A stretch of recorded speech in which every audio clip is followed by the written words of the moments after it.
Hello, everyone, and welcome to the November Compliance Corner. For those of you who are new to this segment, this is a video series that Heather and myself do monthly to bring some hot topics within the legal and compliance area to your attention that we've been seeing and thought were worth mentioning and discussing. So it's a bit of a shorter video series just meant to encapsulate some of those important items.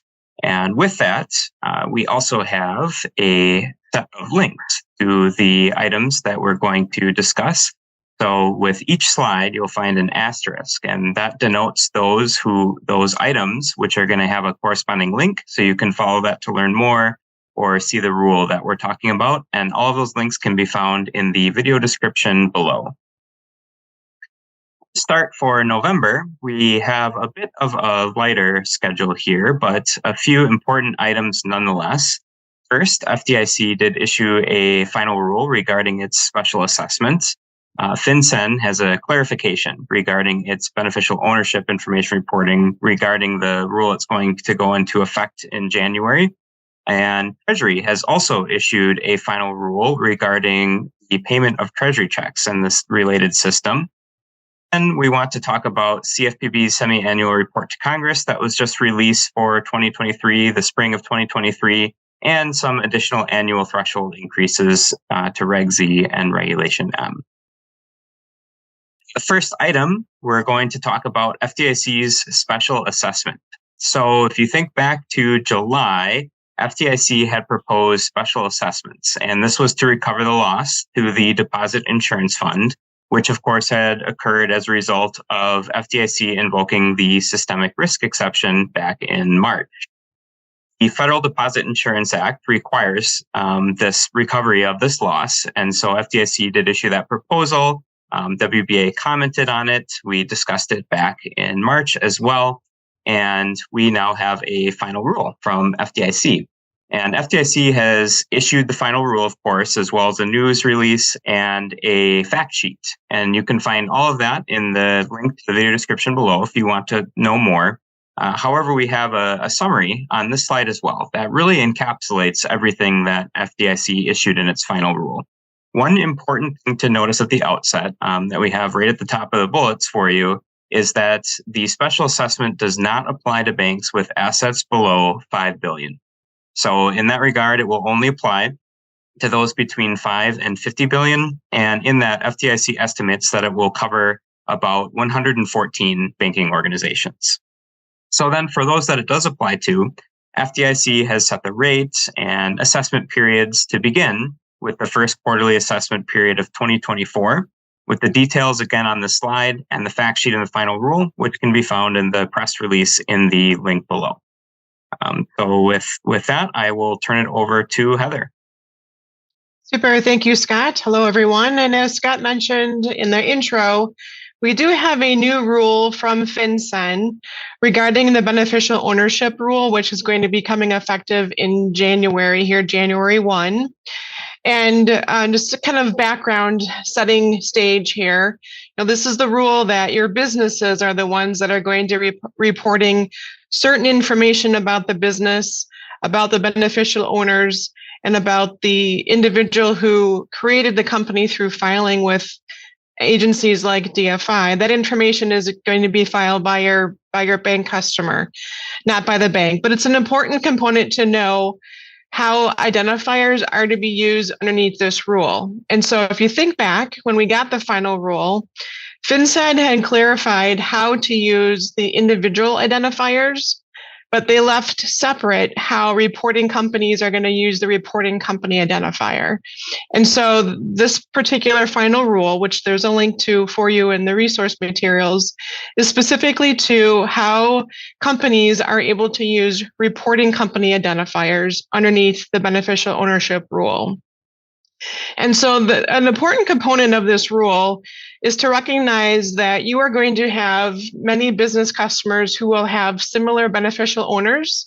Think through to your small businesses. You may have many LLCs that have similar members to multiple LLCs. That's a great example. Or maybe a partnership where there's several partners who are partners of other entities as well. And so recognizing that there are going to be certain times when individuals will share ownership, share roles between related entities, that FinCEN recognized that, hey, we'll use an identifier to make the filing process a little bit simpler. And again, that's what this rules is doing. The identifier is not a required number that has to be used, but there are certain steps that need to be met if in fact they are going to be using the identifier path. And so specifically underneath this rule, the reporting company has the opportunity to report another entity's FinCEN identifier and its full name for its filing documents with respect to its beneficial ownership of that reporting company. And there's 3 components that need to be met in order for the reporting company to do that. One of the items is that the other entity had obtained a FinCEN identifier and had shared that FinCEN identifier with the reporting company. The second prong is that the individual is or may be the beneficial owner of that reporting company by the virtue of the interest of the reporting company that the individual holds through the ownership of the other entity. I know that's a big mouthful, but again, it's looking at related entities, and you have a common bond between these beneficial owners, that beneficial owner is an owner not only of the reporting company, but also then of the other entity that's in connection with the reporting company. And then the third prong is that the beneficial owner of the other entity and the reporting company are that same individual. So again, there's a connexus there. There's a related interest there between those 2 parties. So we wanted to point this out for you, that there actually now is a rule for how reporting entities can use their identifier and the limited scope for how it's meant to be used. It's not universal. It's just, again, for related entities with a very unique 3-pronged fact pattern that needs to be met. But know then that information is going to be out there for your business customers, and refer the business customers to the FinCEN website for that information. We looked there while doing this video, and it's not yet been posted, but it's just been released. So give it a week or 2, and I'm sure FinCEN will have some more information out there on their website. But then that leads us to the next topic, which is the Treasury rule. And this is also a brand new rule to an existing set of procedures that are out there through the fiscal service of the Treasury. And the rule actually amended the fiscal services regulation on negotiating Treasury checks. So you'll find the regulation in 31 CFR Part 240. So that's the section that's been revised. And in particular, what it did is it revised the definition of reasonable effort. And so all of us as banks that are negotiating Treasury checks, we have the responsibility underneath Part 240 to negotiate those, to take reasonable efforts to make sure that we're only negotiating Treasury checks that are authentic.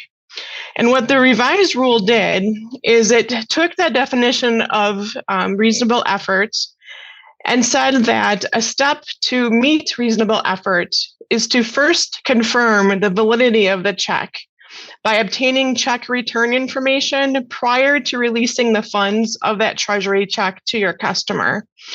And what the Treasury has agreed to do to commit to the banks is that they're going to make that information available through the existing Fed service payment information system. So what I think of as an old time banker, the cash letter information, they're going to make that information available before the funds are to be released underneath Reg CC.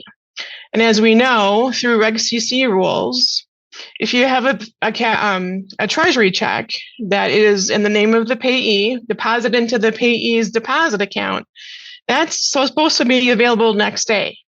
So if you play that out, you make a deposit of a Treasury check. In order for the Treasury to meet this rule requirement, they have to send information through the Fed's payment information services before those funds become available next business day. And if the bank has done that, then the bank knows that it's not going to be liable for not having met the reasonable efforts.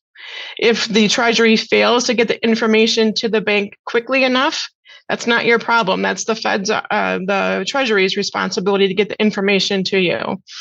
So where this comes into play is this might come into play if you are going to be just outright cashing Treasury checks. So for example, if I walk into the bank and I make a deposit with my Treasury check, The check is payable to me. I'm putting it into my deposit account there at the bank. I leave, I come back next day to get my money from my deposit account. Bank operations department looks through their Fed operating circular information, standard information, and finds nothing that would alert the bank not to release those funds. The bank can release those funds and I go on my merry way, and the bank has met as a reasonable effort. Contrast that fact pattern with, instead, I come in with my Treasury check and I wish to cash that Treasury check, and the bank is willing to do so.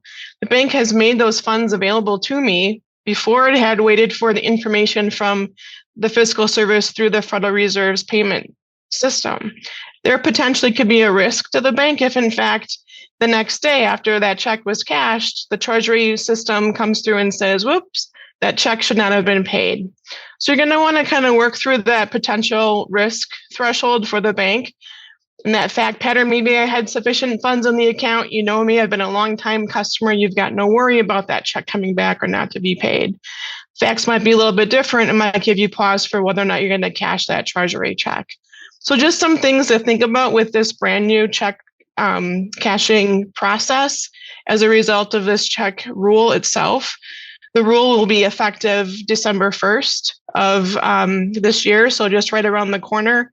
We had less than 30 days to get this rule out, having it just being posted in the Fed Register here this earlier this month. But know that it's a brand new rule. We've got the link right to the rule.